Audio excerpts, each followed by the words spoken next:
Na kwa sababu Mungu hupitisha neema yake kupitia watu na kupitisha neema yake kupitia objects, hata vitu alivyovichagua, kama ambavyo kulikuwa na kunguru kwa ajili ya Elia, na Mungu anatengeneza mazingira kuwe na Elia kwa ajili ya mjane wa Sarepta.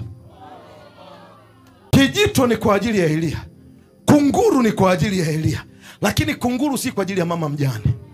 Kwa sababu kwanza mama mjane hana uwezo wa kuaccommodate provision ya kunguru. Mungu huwa anaongea na watu, anawapa watu gavi kulingana na kiwango anachomuelewa. Wewe tu mama mjane amekaa hapa, hajawahi kutabiri, hajawahi kufunga mvua, alafu leo kunguru analeta nyama. Wewe ungebaki? Wewe kuweza? Kuna vitu Mungu anaona, hichi ningekifanya kwa huyu kingekuwa ni kitu cha kukimbia. Lakini kwa Elia, Elia anaelewa. Yaani kwanza ngoma ya kwanza ameshatoka huko, ameshafunga mvua. Kwa hiyo huyu kuelewa kunguru ni rahisi kuliko mama wa Sarepta kuelewa kuletewa mkate. Ndio hapo sasa Mungu anawaweka watu wanaoweza wakatafsiri sauti ya Mungu kwenye maisha yetu.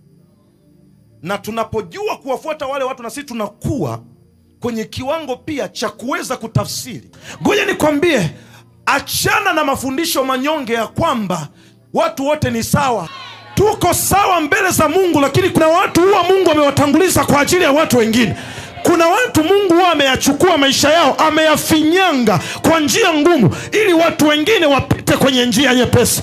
Ngoja nikwambie, as long as huyu mama alikuwa anaomba, msaada wake ulikuwa katika mtu, na huyo mtu alikuwa ni mtu wa Mungu. Leo nimesimama kama mtu wa Mungu kwenye maisha yako, na kama Bwana alivyonituma na neno hili katika jina la Yesu, maisha yako hayatakosa mafuriko. Ikiwa Bwana amenituma kwa maisha yako, na tabiri maisha yako hayatakosa mafuriko kwa jina la Yesu.